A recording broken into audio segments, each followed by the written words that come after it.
Hello दोस्तों, आपका एक ही रिसर्च में स्वागत है। जी हाँ दोस्तों, हम आपको दोस्तों टॉप 50 क्वेश्चन लेके आए हैं दोस्तों। जो एग्ज़ाम लगे हैं आपको दोस्तों, हाल ही में पेट का एग्ज़ाम लगा हुआ है, तो उससे रिलेटेड आपको क्वेश्चन आंसर लेके आए हैं। तो चलिए दोस्तों, टॉप 50 क्वेश्चन है जो कि दोस्तों आप में इसमें जीके के दोस्तों क्वेश्चन मिलेंगे, क्योंकि दोस्तों इसमें से 50 क्वेश्चन आपको पेट में मिलेंगे, जिसमें 50 में से 10 क्वेश्चन करंट अफेयर के रहेंगे। अगर दोस्तों आप डेली करंट अफेयर के क्वेश्चन देख रहे हैं, मैं वैसे तो संडे संडे अपलोड देता हूँ दोस्तों, तो वैसे पूरे एक हफ्ते का करंट अफेयर रहता है, तो आप उसको जरूर देखिएगा। अगर क्वेश्चन अच्छे लगे तो प्लीज़ लाइक शेयर सब्सक्राइब भी जरूर कीजिएगा। तो चलिए बढ़ते हैं अपने क्वेश्चन की तरफ। इसमें से जो हमारा पहला प्रश्न आता है, पहला प्रश्न इसमें से पूछा गया है कि सूर्य की तीव्र गर्मी का कारण यानी किस क्रिया से होता है। आपके ऑप्शन है यानी कि फिशन की वजह से, फ्यूजन की वजह से, या रासायनिक की वजह से, या दोस्तों उपरोक्त में से सभी। तो दोस्तों जो सूर्य में जो गर्मी उत्पन्न होती है दोस्तों, वो फ्यूजन के द्वारा होती है। फिर इसके बाद नेक्स्ट प्रश्न की तरफ बढ़ते हैं। दूसरा नंबर प्रश्न आता है। दूसरा नंबर प्रश्न है दोस्तों, कुछ साइंस के प्रश्न पहले रखे गए हैं, फिर जीएस के हैं।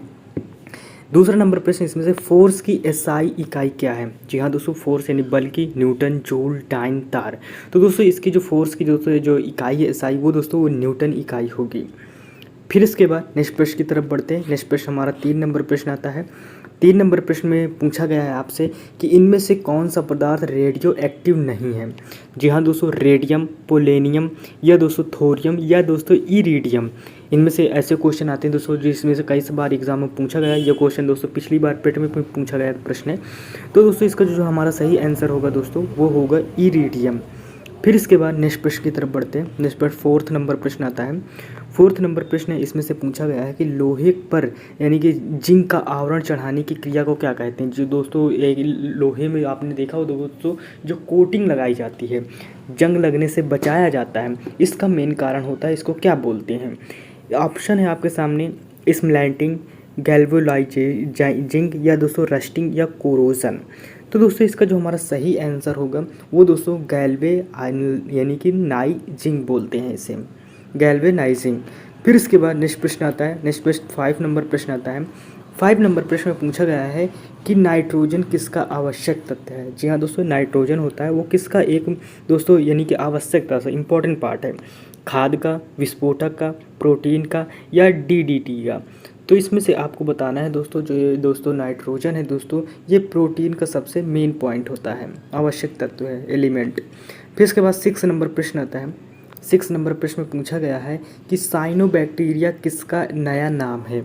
यानी कि माइकोप्लाज्मा का, यानी कि मिक्सोफाइसी का, या काइजोमाइटिस का, या दोस्तों मिक्सोसोमाइटिस का। इनमें से आपको बताना है, थोड़ा टफ है क्वेश्चन। तो दोस्तों साइनोबैक्टीरिया का दोस्तों जो यानी कि नाम है दोस्तों, नया नाम क्या है, तो इसमें से आपका ऑप्शन सही होगा दोस्तों बी, यानी कि मिक्सोफाइसी का। फिर इसके बाद नेक्स्ट प्रश्न आता है। 7th नंबर प्रश्न है। 7th नंबर प्रश्न में पूछा गया है कि नेचुरल सिलेक्शन की थ्योरी किसने दी थी। लेमार्क ने, डार्विन ने, वीज़मैन ने, डी वेरीज ने। तो दोस्तों जो नेचुरल थ्योरी की थी दोस्तों जो दी गई थी, वो दोस्तों डार्विन द्वारा दी गई थी। फिर इसके बाद नेक्स्ट प्रश्न आता है, कौन सा 8 नंबर प्रश्न आता है। 8 नंबर प्रश्न है, इसमें से पूछा गया है धरती के यानी कि अपरूपण की रोकथाम किस प्रकार की जाती है। पशुओं को अधिक यानी चरने से, वनस्पति को हटाने से, धरती की ढलान से, या वनीकरण द्वारा दोस्तों। तो दोस्तों जो धरती का दोस्तों क्षरण हो रहा है, ऊपरी लेयर हो रही, पहाड़ समतल हो रहे हैं, तो इनको जो रोकने का मेन कारण है दोस्तों, वो वनीकरण द्वारा हम रोक सकते हैं। फिर इसके बाद नेक्स्ट प्रश्न आता है, कौन सा प्रश्न आता है, 9th नंबर प्रश्न आता है।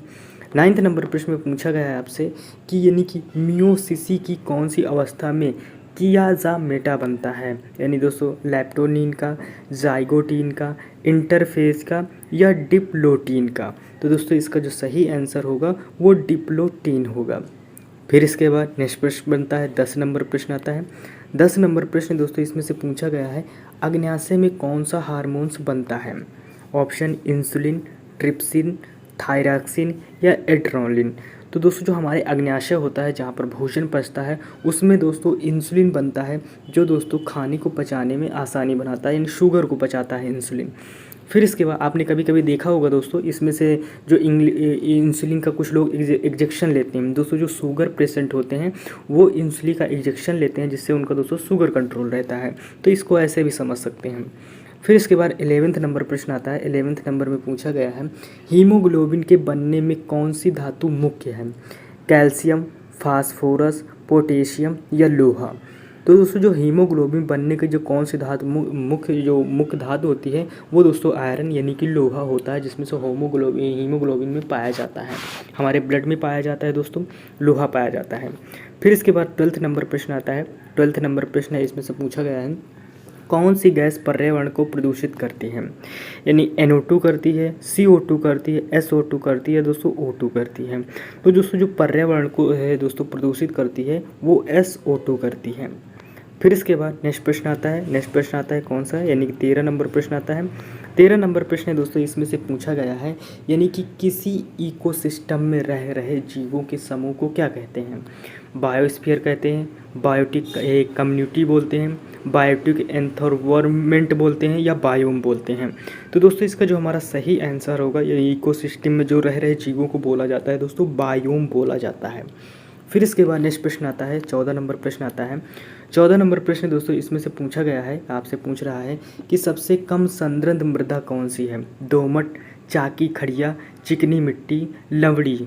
तो इसका जो सही आंसर होगा दोस्तों वो चिकनी मिट्टी होगा। फिर इसके बाद नेक्स्ट प्रश्न आता है दोस्तों, 15 नंबर प्रश्न आता है। 15 नंबर प्रश्न में पूछा गया है कि हवा का सबसे अधिक दबाव तब होता है जब हवा गर्म और नरम हो, ठंडी और शुष्क हो, गर्म और शुष्क हो, ठंडी और नरम हो। तो दोस्तों इसका जो सही आंसर होगा वो ठंडी और शुष्क हो। फिर इसके बाद नेक्स्ट प्रश्न आता है, 16 नंबर प्रश्न आता है। 16 नंबर प्रश्न आता है, इसमें से पूछा गया है अनुदैर्घ्य यानी अनुदैर्घ्य तनाव संभव है सिर्फ किस में, ठोस में, तरल में, गैस में, ठोस और तरल में। तो दोस्तों जो यानी कि अनुदैर्घ्य तरंगें होती हैं वो दोस्तों सिर्फ ठोस में यानी कि सॉलिड में चलती हैं, लिक्विड में भी नहीं चलती। तो दोस्तों इनका जो तनाव संभव यानी कि दोस्तों जो इनमें जो वेव्स होती हैं जो भगेंगी दोस्तों वो यानी कि ठोस में चलेंगी। और ठोस में जब कभी आपको ऑप्शन में दोस्तों कभी कभी स्टील दे रहेगा या दोस्तों आयस के लिखा रहेगा, समथिंग ऐसे ही कुछ ऑप्शन आते हैं, तो आपको स्टील लगाना या आयस का लगाना, जिसमें से ध्वनि सबसे तेज यानी कि मूवमेंट करती है। फिर इसके बाद 17 नंबर प्रश्न आता है।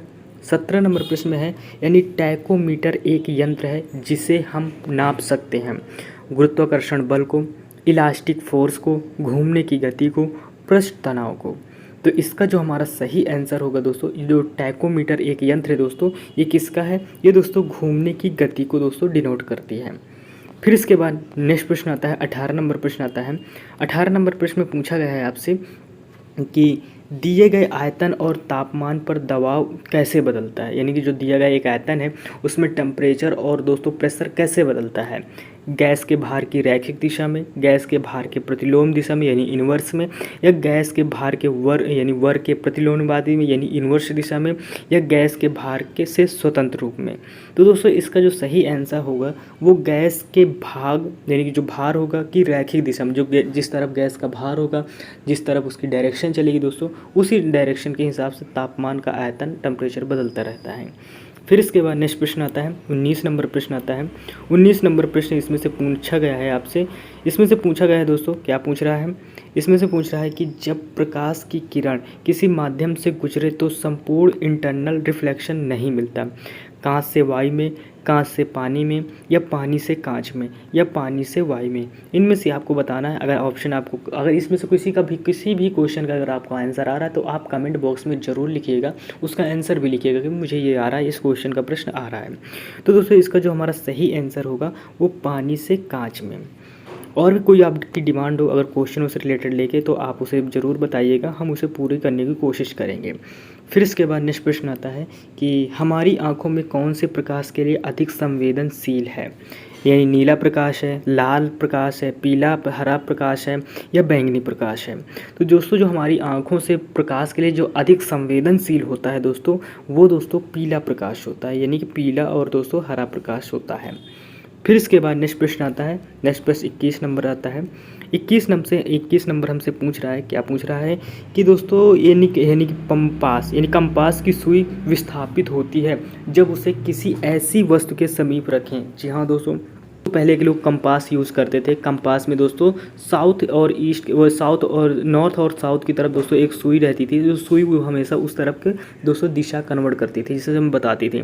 तो इसमें से आपको सामने ऑप्शन दिए गए हैं, प्लस एचड और स्थिर हो, माइनस एचड और स्थिर हो, या दोस्तों यानी कि दोस्तों चार्जड और स्थिर हो, या चार्जड की गति में हो। तो इसका जो सही आंसर हो दोस्तों, ये हमेशा मूवमेंट में रहती है दोस्तों। ये क्वेश्चन आपके थोड़े ऊपर लेवल का है, बहुत ज़्यादा हाई आ गया है।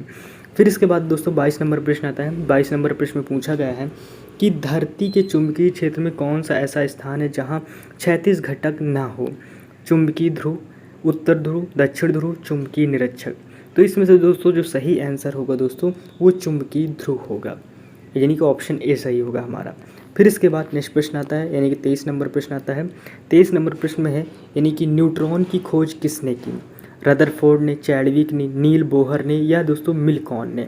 तो इसका दोस्तों जो सही आंसर होगा ऑप्शन बी होगा दोस्तों, चैडविक ने दोस्तों न्यूट्रॉन की खोज की थी। और इलेक्ट्रॉन की दोस्तों रदरफोर्ड आ जाएगा। फिर इसके बाद 24 नंबर प्रश्न आता है। जो 24 नंबर प्रश्न उसमें पूछा गया है, अल्फा पार्टिकल वैसा ही है जैसे कि दोस्तों प्रोटॉन, इलेक्ट्रॉन, या हीलियम न्यूक्लियस, या यूरेनियम न्यूक्लियस? तो दोस्तों इसका जो सही आंसर होगा दोस्तों, वो हीलियम और न्यूक्लियस होता है दोस्तों। जो अल्फा पार्टिकल बहुत ज़्यादा डेंजर होते हैं, हानिकारक भी दोस्तों ये होती हैं किरणें। तो वैसे ही दोस्तों हीलियम न्यूक्लियस भी वैसे हानिकारक किरण होती है। फिर इसके बाद आता है 25 नंबर प्रश्न आता है।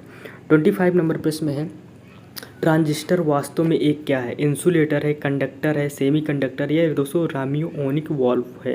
तो इसको दोस्तों जो ट्रांजिस्टर है दोस्तों, वो एक तरह के दोस्तों सेमीकंडक्टर है दोस्तों, जो कि ये दोस्तों पहले जो शुरू में हम दोस्तों अपने यानी कंप्यूटरों में यूज़ करते थे, जिसका दोस्तों हीटिंग बहुत था, इस वजह से इनमें खर्च भी बहुत आता था और बिजली भी बहुत खाते थे। फिर इसके बाद 26 नंबर प्रश्न आता है, पानी को साफ करने के लिए यानी कि दोस्तों का प्रयोग किया जाता है। जो पानी होता है दोस्तों नॉर्मली, उसको यानी किससे साफ़ किया जाता है? यानी कि आपके सामने ऑप्शन है, मीठा soda, bleaching powder, quick lime, या दोस्तों स्लैक्ड लाइम। ये आपको बताना है। इसके आगे सोडा लगा दिया जाएगा लाइम के आगे। तो इसमें से आपको ऑप्शन बताना है कौन सा सही होगा। तो दोस्तों जो पानी को हम लोग साफ़ करते हैं, कीटाणु मुक्त करते हैं, उस ठोस पानी को बिल्कुल मीठा पानी बनाते हैं, पीने योग्य बनाते हैं, वो दोस्तों ब्लीचिंग पाउडर को डालकर बनाते हैं। ब्लीचिंग पाउडर आपके लिए दोस्तों हानिकारक भी हो जाता है, ये दोस्तों आपके दांतों में भी जम जाता है। फिर इसके बाद 27 नंबर प्रश्न आता है। 27 नंबर प्रश्न है, इसको यानी काटने और घिसाई के लिए किसका प्रयोग किया जाता है? इसमें से घिसाई के लिए किसका प्रयोग, यानी क्रिस्टल लाइन, सिलिकॉन का, लाइम स्टोन का, सिलिकॉन कार्बाइड का, प्लास्टर ऑफ पेरिस का? दोस्तों क्वेश्चन दोस्तों थोड़ा पूछने का तरीका इसने गलत किया है, इसमें से मिस प्रिंट है, उसके लिए आई एम सॉरी। इसका जो सही आंसर होगा दोस्तों, वो सिलिकॉन कार्बाइड होगा। फिर इसके बाद नेक्स्ट प्रश्न की तरफ बढ़ते हैं। 28 नंबर प्रश्न आता है। 28 नंबर प्रश्न आपसे पूछ रहा है कि सेमीकंडक्टर में जिस तत्व का प्रयोग होता है वह क्या है? Aluminium, titanium, chromium, germanium? तो दोस्तों सेमीकंडक्टर में हम जर्मेनियम को यूज़ करते हैं। फिर इसके बाद नेक्स्ट प्रश्न आता है 20 नंबर प्रश्न आता है 29 नंबर प्रश्न आता है। 29 नंबर प्रश्न दोस्तों इसमें से पूछा गया है, हीरे की ऐसी क्या खास बात है जो उसे इतना कीमती बनाती है? ऊंचा मेल्टिंग पॉइंट होता है, या दोस्तों संचरण प्रतिरोध होता है, बहुत सख्त होता है, या दोस्तों रिफ्रैक्टिव इंडेक्स अधिक होता है? तो दोस्तों इसका जो सही दोस्तों आंसर होगा वो दोस्तों रिफ्रैक्टिव इंडेक्स अधिक होना, यानी रिफ्रैक्टिव दोस्तों रिफ्लेक्शन इसका बहुत हाई होता है। फिर इसके बाद नेक्स्ट प्रश्न की तरफ बढ़ते हैं। 30 नंबर प्रश्न आता है। 30 नंबर प्रश्न में दोस्तों पूछा गया है कि पॉलीथीन इनमें से किसको यानी कि पॉलीमाइज़र करके बनाता है? यानी C2H4, C2H2, C2H6 या C3H6? इसका जो सही आंसर होगा दोस्तों वो C2H4 होगा। फिर इसके बाद नेक्स्ट प्रश्न की तरफ बढ़ते हैं। दोस्तों पॉलीथीन से है, पॉलीथीन इसमें से बनाने के पॉलीमाइज़र करके बनाया जाता है, वो C2H4 से बनाया जाता है। फिर 31 नंबर प्रश्न आता है। 31 नंबर प्रश्न इसमें से पूछा गया है, निम्नलिखित में से कौन मानव निर्मित तंतु रेशा नहीं है? रेयॉन, नाइलॉन, पर्ण, ओरोलोन? इसका जो सही आंसर होगा दोस्तों वो होगा दोस्तों रेयॉन। फिर इसके बाद नेक्स्ट प्रश्न की तरफ बढ़ते हैं। इसमें से सारे दोस्तों साइंस के क्वेश्चन हैं, नीचे कुछ क्वेश्चन जीएस के हैं, बाकी सारे दोस्तों साइंस के क्वेश्चन भी होने चाहिए जो आपके पेट में आए हुए हैं या उससे रिलेटेड आ सकते हैं, क्योंकि साइंस के क्वेश्चन आपके टफ बनाता है, काफ़ी ज़्यादा हार्ड बना देता है, बच्चे करने में घबरा जाते हैं। तो आप इन क्वेश्चनों को समझिएगा और देखिएगा। इससे दोस्तों ये नॉर्मल क्वेश्चन है, जीके है, और ऐसे ही क्वेश्चन आपको एग्जाम में पूछता भी है। फिर 32 नंबर प्रश्न आता है, निम्नलिखित में से प्रोटीन संश्लेषण होता है? यानी क्लोरोप्लास्ट से, माइक्रोन से, पेरोक्सोसोम से, या गोल्गी में?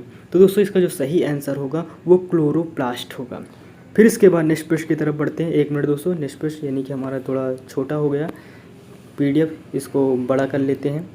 हाँ, ये 32 नंबर में हम लोग थे, 32 नंबर प्रश्न में। अब जैसे आते हैं नेक्स्ट प्रश्न, यानी कि 33 नंबर प्रश्न आता है। 33 नंबर प्रश्न इसमें से पूछा गया है, ऊंची वनस्पतियों में गैनीमीट उत्पन्न होता है, यानी कि ऊंची वनस्पतियों में जो एक गैनीमीट उत्पन्न होता है वो कैसे होता है? माइसोसियस के द्वारा या माइटोसिस के द्वारा, कोष अंतरक्रिया के द्वारा या म्यूटेशन के द्वारा। तो इसका जो सही आंसर होगा दोस्तों वो माइसोसियस के द्वारा होगा। फिर इसके बाद नेक्स्ट प्रश्न आता है 34 नंबर प्रश्न आता है। 34 नंबर प्रश्न है, जड़ें जिस मृदा जल में से शोषित करती हैं, यानी हाईस्कोरोपिक्स, कैपिलरी, ड्यू, आइस, लैक्टिक सेप। तो इसका जो सही आंसर होगा दोस्तों वो कैपिलरी होगा। फिर इसके बाद नेक्स्ट प्रश्न की तरफ बढ़ते हैं। इन कैपिलरी विधि द्वारा दोस्तों मृदा जल को शोषित करती है। आप देखते होंगे नसों की तरह दोस्तों रेशे होते हैं ज़मीन के अंदर, उसकी तरह, तो उसे कैपिलरी बोलते हैं। मैंने सोचा थोड़ा एक्सप्लेन कर दिया जाए। फिर इसके बाद नेक्स्ट प्रश्न आता है 35 नंबर प्रश्न आता है। 35 नंबर प्रश्न इसमें से पूछा गया है, निम्नलिखित में से कौन सी वायुजीवी प्रक्रिया है? लैक्टिक एसिड फॉर्मेटेशन, ग्लाइकोलाइसिस, या दोस्तों अल्कोहलिक फॉर्मेटेशन, या दोस्तों एस्टिक एसिड फॉर्मेटेशन। तो इसका जो सही आंसर होगा वो बी ऑप्शन सही होगा, ग्लाइकोलाइसिस। फिर इसके बाद आता है नेक्स्ट पॉइंट 36 नंबर प्रश्न आता है। 36 नंबर प्रश्न इसमें से पूछा गया, पुष्पीय वनस्पतियाँ यानी कि एंजियोस्पर्म सबसे महत्वपूर्ण अंग है, मूल, तना, पर्ण, पुष्प। जो इसका सही आंसर होगा दोस्तों वो पुष्प सही होगा। फिर इसके बाद नेक्स्ट प्रश्न आता है, कौन सा आता है? 37 नंबर प्रश्न आता है। 37 नंबर प्रश्न इसमें से पूछा गया है, अरंडी के अंकुरित होते हुए बीज में दोस्तों संपरण क्रियाशील होता है, क्या होता है? सेलुलोज, लाइपेज, या दोस्तों पैक्टिनेज, नन ऑफ द दीज। तो इसका जो सही आंसर होगा दोस्तों वो लाइपेज होगा। फिर इसके बाद नेक्स्ट प्रश्न की तरफ बढ़ते हैं। नेक्स्ट प्रश्न आता है 38 नंबर प्रश्न आता है। 38 नंबर प्रश्न है, पानी से पूर्ण भरे हुए बीकर में बीज यानी अंकुरित नहीं होंगे क्योंकि निम्न की कमी हुई। जो अंकुरित मतलब कि अंकुरित होता है दोस्तों, नहीं होंगे। तो इसमें से आपके तीन ही ऑप्शन है, ऑक्सीजन, मृदा, प्रकाश। तो दोस्तों यानी कि किस वजह से अंकुरित नहीं हो दोस्तों, वो ऑक्सीजन अगर नहीं है तो दोस्तों वो अंकुरित नहीं होंगे। फिर इसके बाद नेक्स्ट प्रश्न की तरफ बढ़ते हैं। 39 नंबर प्रश्न आता है।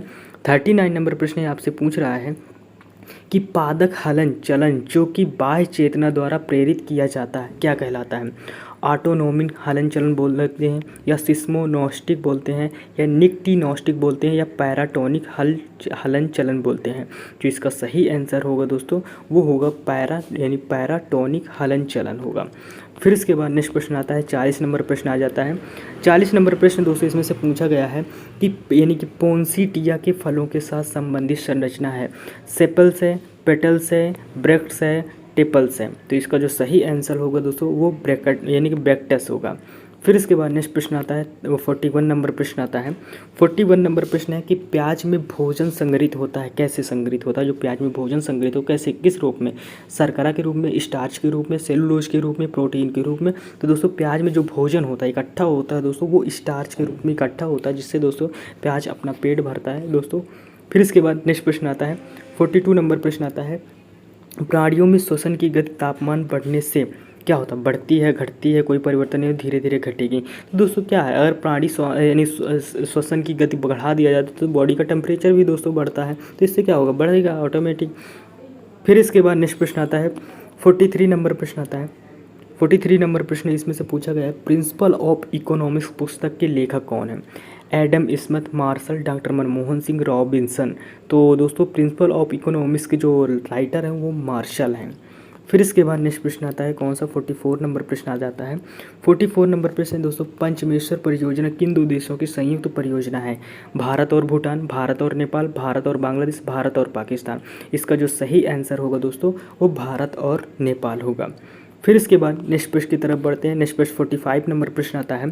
45 नंबर प्रश्न है दोस्तों, मुरले राष्ट्रीय उद्यान किस राज्य में स्थित है? असम, केरल, मिजोरम, मणिपुर। तो इसका जो सही आंसर होगा दोस्तों वो मिजोरम होगा। फिर इसके बाद नेक्स्ट प्रश्न आता है 46 नंबर प्रश्न आता है। 46 नंबर है दोस्तों, उदय भूमि निम्न में से किस महापुरुष की समाधि स्थल है? ज्ञानी जैल सिंह, जगजीवन राम, शंकर दयाल शर्मा, के.आर. नारायण। तो इसका दोस्तों जो सही आंसर होगा दोस्तों वो दोस्तों के.आर. नारायणन होगा। फिर इसके बाद नेक्स्ट प्रश्न आता है, कौन सा आता है, 47 नंबर प्रश्न आता है। 47 नंबर प्रश्न दोस्तों, स्वतंत्र भारत के पहले सूचना एवं प्रसारण मंत्री कौन है। देखो दोस्तों, अब नीचे जीके था, अब जो आपको नेक्स्ट वीडियो आएगा पीडीएफ दोस्तों बाई मिस्टेक इसमें से फिल हो गया है, यानी साइंस के सारे क्वेश्चन हो गए, तो अब आपको जीके के सारे क्वेश्चन मिलेंगे, टॉप 50 क्वेश्चन मिलेंगे। तो नेक्स्ट वीडियो के लिए आप प्लीज़ चैनल को लाइक शेयर सब्सक्राइब जरूर कीजिए। सब्सक्राइब तो वैसे भी कर लीजिएगा दोस्तों, क्योंकि आपका सपोर्ट होना हमारे साथ बहुत ज़रूरी है। आप जब सपोर्ट करोगे दोस्तों तो हमारे और भी अपने काम में हम और भी अच्छा इंप्रूवमेंट करने की कोशिश करते हैं और करते रहेंगे। तो दोस्तों बढ़ते हैं अपने क्वेश्चन की तरफ। इसमें से पूछा गया भारत के स्वतंत्र भारत के पहले सूचना एवं प्रसारण मंत्री कौन थे। जगजीवन राम, सरदार पटेल, राजकुमारी अमृत कौर या CH भाभा। तो इसका जो सही आंसर होगा दोस्तों सरदार पटेल होगा। फिर इसके बाद नेक्स्ट आता है दोस्तों, नीचे जैसे नोट में कुछ लिख दिया गया है, सरदार वल्लभ भाई पटेल स्वतंत्र भारत के पहले गृह मंत्री तथा सूचना एवं प्रसारण मंत्री भी थे दोस्तों। 48 नंबर प्रश्न आता है। 48 नंबर प्रश्न में पूछा गया है, सूचना क्रांति के जनक के रूप में निम्न से किसे जाना जाता है। माइकल जॉनसन को, आर्थर सी कलर को या विलियम चेन को, इनमें से कोई नहीं। तो इसका आंसर बी होगा दोस्तों, आर्थर सी कलर को सूचना क्रांति के जनक के रूप में जाना जाता है। फिर इसके बाद नेक्स्ट प्रश्न आता है दोस्तों, यानी 49 नंबर प्रश्न आता है। 49 नंबर प्रश्न आपसे पूछ रहा है, आगा खां कप किस खेल से संबंधित है। Badminton, tennis, football, hockey. तो दोस्तों आगा कप दोस्तों हॉकी से रिलेटेड है। फिर इसके बाद नेक्स्ट प्रश्न आता है, टॉप 50 नंबर प्रश्न आता है। 50 नंबर प्रश्न दोस्तों, अंतर्राष्ट्रीय वृहद दिवस किस तिथि को मनाया जाता है। तो 1 अक्टूबर को मनाया जाता है दोस्तों, या 4 अक्टूबर को मनाया जाता है, या 1 मार्च को, 10 अक्टूबर को। इसका जो सही आंसर होगा दोस्तों वो 1 अक्टूबर को मनाया जाता है। अब आपको जो नया वीडियो आएगा दोस्तों वो यूपी स्पेशल आएगा, क्योंकि पेट का दोस्तों एग्ज़ाम लगा हुआ है, तो उससे रिलेटेड हम आपको क्वेश्चन आंसर दोस्तों लेके आएंगे। तो आपको वीडियो कैसा लगा कमेंट बॉक्स में नीचे ज़रूर बताइएगा, उससे दोस्तों हम और कुछ सीखेंगे और भी इम्प्रूवमेंट कुछ करने की कोशिश। और हाँ, कमेंट भी ज़रूर कीजिएगा और सब्सक्राइब भी ज़रूर कीजिएगा दोस्तों। मिलते हैं नेक्स्ट वीडियो में, तब तक के लिए टेक केयर, बाय बाय, जय हिंद।